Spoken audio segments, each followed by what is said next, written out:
Before diving into this incredible story, consider subscribing to the channel and hitting the bell. Every story here has something to say, and you won't want to miss a single one. Chicago, mid-afternoon. The sun shone through the skyscrapers, but the air was heavy with noise and tension. On the busy streets, cars honked their horns, and people walked quickly, absorbed in their lives. For many, it was just an ordinary day. For Ashley Carter, it was the beginning of a nightmare she could never have imagined. Ashley, 25, a bright and determined young lawyer, was driving her black car down Lakeshore Drive after a long day at Johnson & Myers. She had just finished a complex civil rights case, and her mind was still focused on her arguments and strategies. Her music filled the cabin, a mix of jazz and soul, as if to soothe her mind after a demanding day. She was unaware that this simple journey, ordinary for her, would become the trigger for an event that would shake the entire nation. At the red light in front of 12th Street, a patrol car blocked his path. Jason Miller, 32, a police officer known for his arrogance and impulsiveness, stepped out of his vehicle. His eyes, filled with suspicion, fell on Ashley. There was no emergency, no report, just a black woman sitting calmly in her car, but that was enough for him. "Do you know why I'm arresting you?" he asked sharply, without even giving Ashley time to reply. She shook her head. "No, officer, I didn't do anything wrong." Jason didn't respond. He gestured for Ashley to get out of the vehicle. What she thought was a routine check would quickly escalate. What he didn't know was that this young woman he was arresting for no reason was no ordinary citizen. Ashley Carter was a respected lawyer, known for defending victims of injustice and exposing abuses of power. And what Jason would discover too late would spark one of the most high-profile scandals in the country. Meanwhile, passers-by began to stop, intrigued. Some took out their phones. The air was thick with tension and curiosity. What seemed like a routine check would quickly become a national affair. And on that day, Ashley Carter would make history. Ashley Carter drove cautiously down Lakeshore Drive, her hands tight on the steering wheel, her mind still immersed in the details of a complex civil rights case she had just defended at Johnson & Myers. Traffic was heavy, but she knew exactly where to go. Every stoplight, every turn, was calculated. Suddenly, a patrol car appeared behind her, its siren silent but its blue light flashing. Ashley felt her heart beat a little faster. She pulled over, as she had been taught in her driver's education course. A police officer got out of the vehicle. Jason Miller, 32, a portly man with a cold gaze, stepped forward with military rigidity. "Hello, madam. Do you know why I'm arresting you?" he asked, his voice dry, almost accusing. Ashley tried to stay calm. "No, officer. I just got home from work." Miller didn't answer. He gestured for Ashley to get out of her car. Passers-by around her were starting to look up, intrigued. Some were already taking out their phones. Ashley placed one hand on the steering wheel, breathing deeply, and slowly got out of her vehicle. "Do you know how many times you've run that red light?" Miller said, his tone meant to be authoritative but was actually aggressive. Ashley shook her head in shock. "I'm sure I didn't do anything wrong. I can show you my papers." Miller made no move to calmly accept the documents. Instead, he began questioning her about her job and neighborhood with a thinly veiled tone of suspicion. Each answer from Ashley seemed to irk him more. He frowned when he heard that she was a lawyer working on civil rights cases. "So you're telling me you're a lawyer?" he repeated, visibly suspicious. "Yes, officer," Ashley replied calmly. "And I assure you, I haven't broken any laws today." But Miller didn't seem convinced. He began to insist that she lean against the wall, then, unexpectedly, handcuffed her as stunned passers-by looked on. A wave of murmurs rippled through the street. Several witnesses began filming the scene. Ashley felt her stomach clench. She'd never been arrested in her life. She'd always respected the law, always been a good citizen. And yet, because of her skin color and deeply held prejudices, she found herself publicly humiliated, handcuffed for a non-existent offense. Deep down, Ashley knew this wasn't just a mistake. It was a revealing moment about a much larger problem: racism and abuse of power in the police. But she had to stay calm, because she knew her dignity and composure would be her best weapons. As she was led to the patrol car, Miller's eyes fixed on her, a part of her was already preparing to confront not just an unjust police officer, but an entire system that seemed, that day, to be ganging up on her. And what no one knew yet was that what began as an unjust arrest would soon shake the entire country. Ashley Carter was led to the police station. Her hands were still handcuffed, but her mind remained clear and focused. She knew that losing her composure would only make the situation worse. Yet every step toward the building was a cruel reminder of the injustice at hand. Inside, the atmosphere was oppressive: pale fluorescent lights, cold walls, and a lingering smell of disinfectant. Miller sat her on a chair in a tiny interrogation room. He pretended to take notes, but his accusing gaze never left her. "So, Miss Carter, you're really a lawyer?" he said with a mocking grin. "Yes, officer. And I can provide you with all the necessary proof of my identity and employment," Ashley replied calmly but firmly.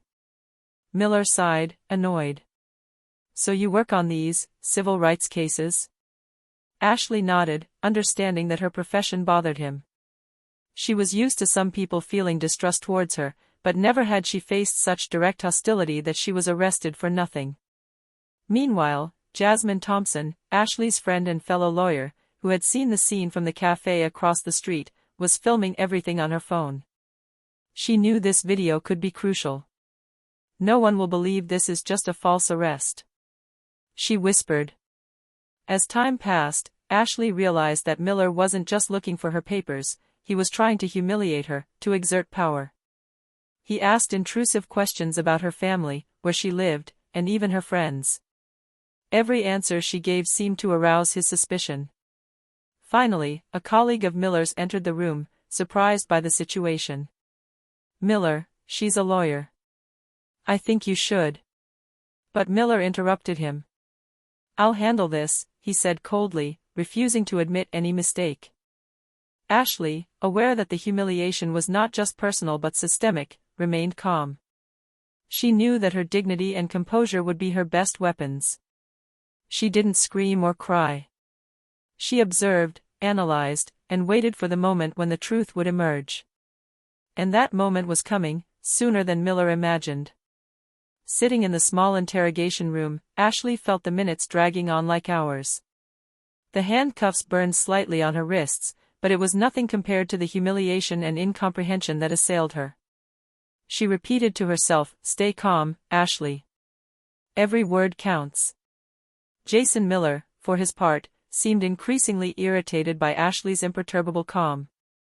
His hands drummed nervously on the table. "I don't understand why you don't cooperate like the others," he growled, visibly frustrated. Ashley looked at him firmly. "Officer, I'm cooperating. I showed you my papers. You have all the information on me. I haven't committed any offenses." Miller stood abruptly, making the chair shake. "You think you can tell me what to do? Because you're—" He stopped, realizing he'd just spoken aloud the unconscious reason for his suspicion: his skin color. Meanwhile, outside, Jasmine Thompson couldn't stay silent. She knew every second counted. The video she'd recorded showed Ashley handcuffed, impassive, while Miller questioned her aggressively and irrationally. She immediately sent it to several influential contacts and on social media, along with a simple message: "What he's doing to Ashley Carter is completely unfair. Share if you want to see the truth." Inside the station, Miller didn't immediately realize that his actions were now being documented and doomed to be broadcast. His pride and stubbornness were blinding him. But one thing was beginning to slip away: the blatant injustice of his arrest was beginning to spill out of the interrogation room and into the public eye. Ashley, on the other hand, watched calmly.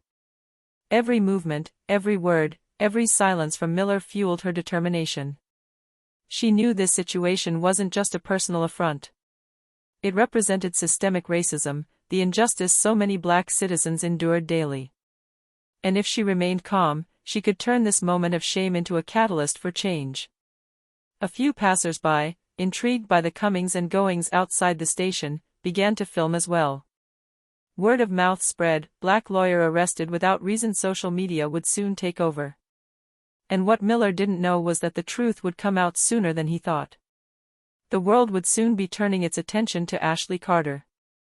At the police station, while Ashley remained calm and dignified, Jason Miller's superior, Captain Robert Hayes, was informed of the situation.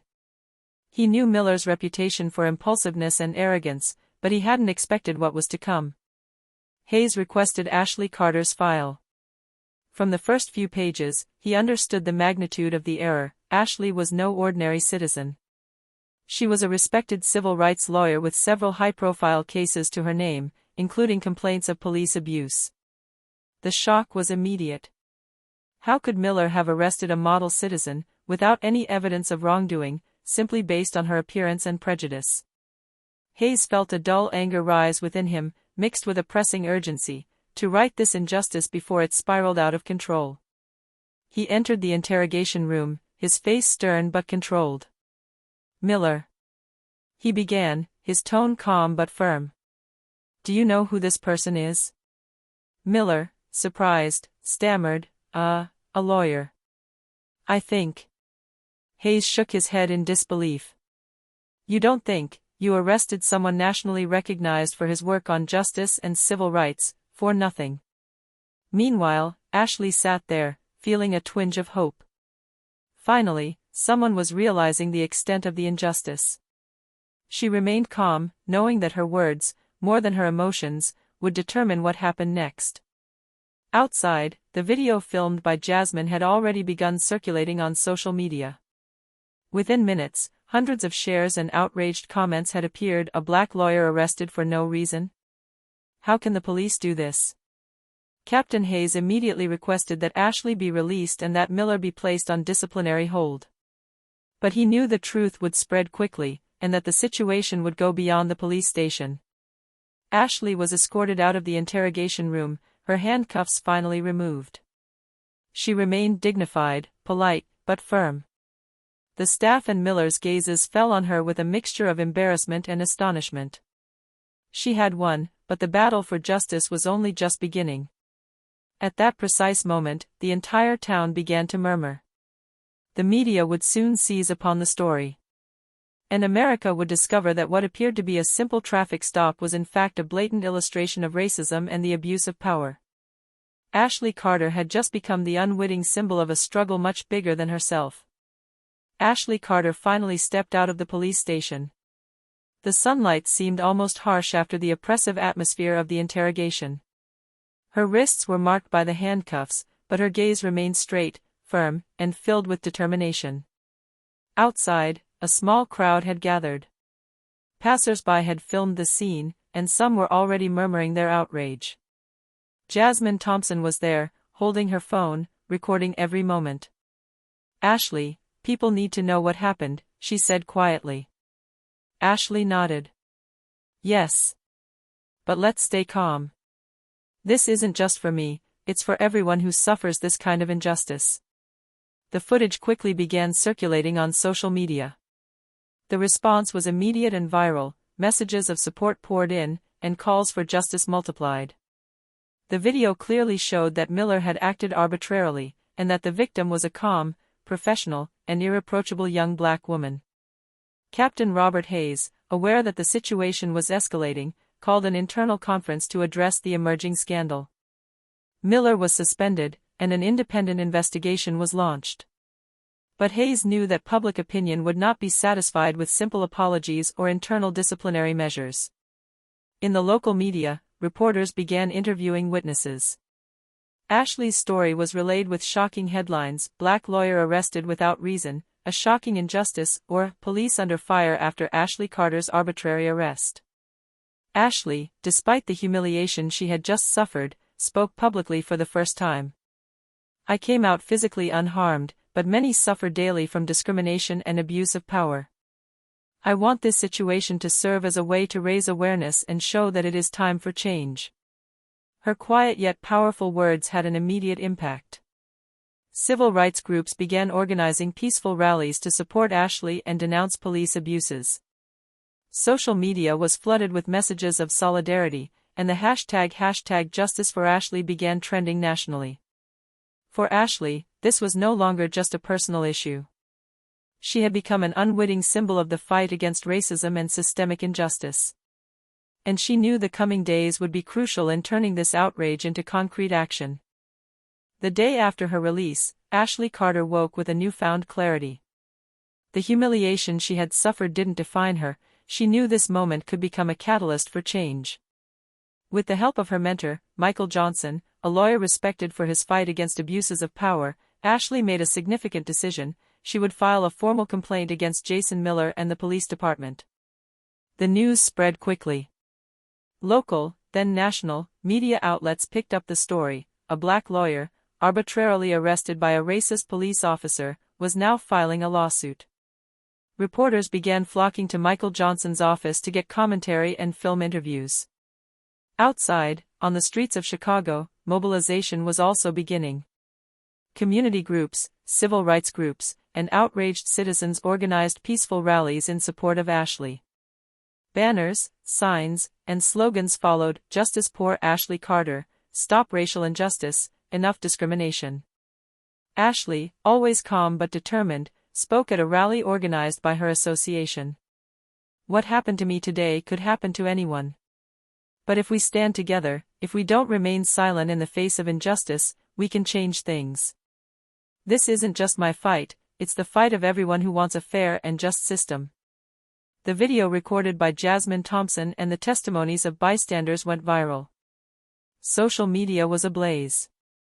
Celebrities, influencers, and opinion leaders publicly defended Ashley. The hashtag Justice for Ashley reached millions of views within hours. Pressure quickly mounted at the police department. Captain Robert Hayes knew the case extended far beyond the local area. Miller was officially suspended, and the independent investigation gained national priority. The department's top brass realized that every move, every statement, had to be measured. The entire country was now watching Chicago. For Ashley, every interview, every protest, every message of support reinforced her conviction. She wasn't alone. And despite the initial humiliation, she knew that her calm and dignity had transformed a moment of pain into an opportunity for justice and social change. The mobilization was only just beginning. The world was now watching, and America was about to discover that a single courageous voice could awaken a collective conscience. Within days of Ashley Carter's release, public pressure forced the Chicago Police Department to take more serious action. An independent investigation was launched, led by the Assistant Attorney General and a committee of impartial citizens. The case, which had begun as a routine traffic stop, had taken on national proportions. Jason Miller, suspended from his duties, was questioned by the committee. His initial arrogance had given way to visible nervousness. The evidence piled up was overwhelming: testimonies from bystanders, videos of Jasmine Thompson, and official statements from Ashley. Every word he spoke seemed to trap him further. For their part, the national media seized on the story. Networks like CNN and NBC broadcast the video of the arrest on a continuous loop. The headlines were unequivocal: "Black lawyer arbitrarily arrested," "The Chicago scandal," "Police under investigation after abuse of power." Public opinion was divided, but the majority expressed massive indignation. Ashley, for her part, continued her work with dignity. She gave thoughtful interviews, explaining that this case represented a larger, systemic problem. "It's not just me," she said. "It's every single person who experiences discrimination and abuse of power every day. We have to change the system." Peaceful protests were escalating across the city. Hundreds of citizens gathered in front of the police station, chanting slogans and holding placards: "Justice now, enough discrimination." Community leaders stressed the importance of remaining peaceful, to show that justice could be pursued with integrity and calm, as Ashley had done. Meanwhile, Captain Robert Hayes was following the case closely. He knew that every detail mattered, and that the department's reputation was at stake. Miller, confronted with the reality of his actions, was beginning to understand that his prejudices and impulsiveness had sparked a national scandal. Through it all, Ashley stood tall and calm. Her courage and dignity inspired not only her community, but also thousands of Americans watching this unfold on television and social media. She transformed a moment of shame into a symbol of resilience and the fight for justice. The investigation was only just beginning, but one message was clear to the entire country: injustice would not go unnoticed. Ashley Carter had become a powerful voice, and her courage would soon have even wider repercussions. The Ashley Carter case had now spread beyond Chicago. The national media followed every development, and social media amplified every detail of the story. The once confident Jason Miller was now confronted with the reality of his actions. His impulsive, racist behavior would not go unpunished. Ashley, along with her mentor Michael Johnson and a team of civil rights attorneys, decided to take the next step, formally filing a lawsuit against Miller and the police department for abuse of power and racial discrimination. Every document filed, every testimony gathered, was proof that the injustice could no longer be ignored. Tensions rose further when Ashley was called to testify before the Internal Disciplinary Board. She entered the room calmly and confidently, her determined eyes fixed on Miller, who avoided her gaze. The room was silent, each word carrying a moral sentence. "Mr. Miller," Ashley began, "what you did was not just professional misconduct. It was a violation of my rights and a blatant display of prejudice. What I experienced today could happen to anyone, and it is our responsibility to say that this cannot continue." Miller tried to answer, stammering out a few confusing sentences, but Ashley continued impassively: "Justice isn't just about enforcing the law, it's about protecting every citizen. And when a police officer abuses his power, he compromises the entire system." Outside, the protests continued. Hundreds of citizens, led by local organizations, demonstrated peacefully. Journalists interviewed passers-by, broadcasting their stories and outrage to millions of viewers across the country. Ashley's words resonated in their hearts. This wasn't just a personal matter, it was a symbol of struggle for all. A few days later, the disciplinary board's decision came down. Miller was suspended with immediate effect, and a criminal investigation was being considered.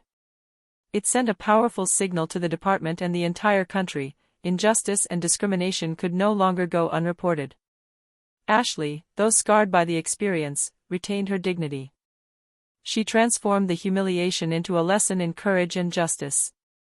Her testimony, patience, and resilience became an example for all those fighting against abuses of power and racial injustice. And in the national public opinion, the message was clear: the voice of a determined person could change the perception of the system and inspire a movement for collective justice. Jason Miller never imagined his impulsiveness and prejudice would lead to such chaos. The initial suspension was just the beginning. State investigators and the independent committee were now gathering additional testimony and evidence, revealing a pattern of abuse against Black citizens over the years. Every day, new videos and witness accounts emerged, showing that Ashley Carter's arrest was not an isolated incident. National media outlets reported on each development: CNN, NBC, Fox News. The story was front-page news. Civil rights experts debated the scope of the problem and the need for immediate police reform. For Ashley, each media coverage was both a reminder of the humiliation she had suffered and proof that her dignity and composure had made a real impact. She continued to courageously speak out, explaining that what had happened to her represented a broader systemic injustice. "It's not just me," she repeated in each interview, "it's every person who faces discrimination and abuse of power." Miller, confronted with the gravity of his actions, found himself isolated.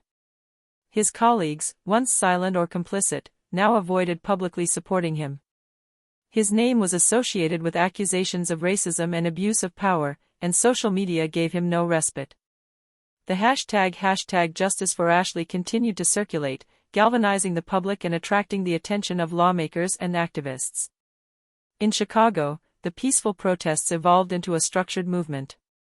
Community leaders, advocates, and citizens organized forums, town halls, and marches to demand concrete police reforms. Ashley became a symbol of courage and integrity, but she remained humble, aware that the real goal was systemic change, not personal fame. By the time Miller's disciplinary trial began, it was clear that public pressure and irrefutable documentation of the facts were working against him. Every testimony Ashley gave, every video shared, every expert witness statement strengthened the case. The entire community was watching closely, understanding that this trial would determine the direction of justice in the face of police abuse. For the first time since the arrest, Ashley felt a real turning point. The truth had come out, the whole world was now seeing what Miller had tried to hide. And in this collective revelation, a lesson emerged: dignity, courage, and perseverance could triumph in the face of injustice, even when it seemed insurmountable. The Ashley Carter case had now spread beyond Chicago and captivated the entire United States.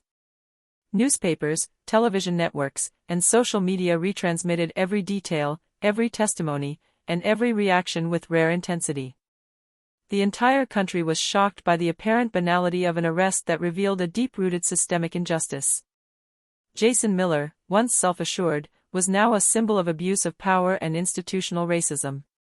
Suspended and under investigation, he faced charges that highlighted a pattern of discrimination against black citizens.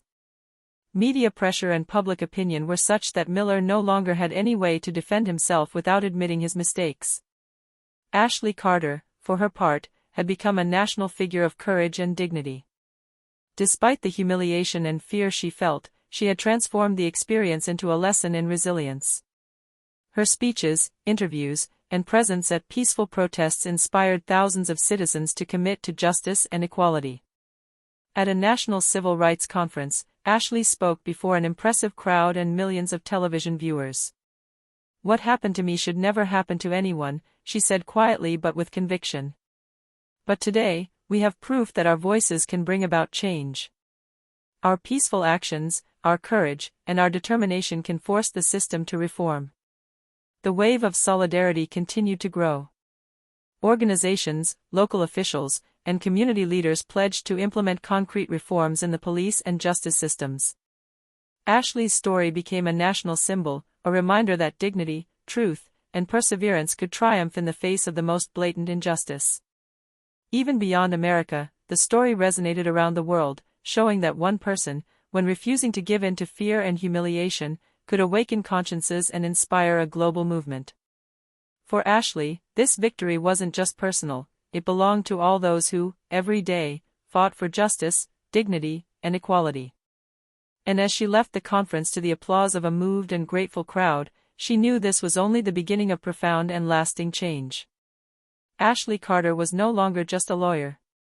She had become a living symbol of courage, justice, and resilience, and America would never forget her.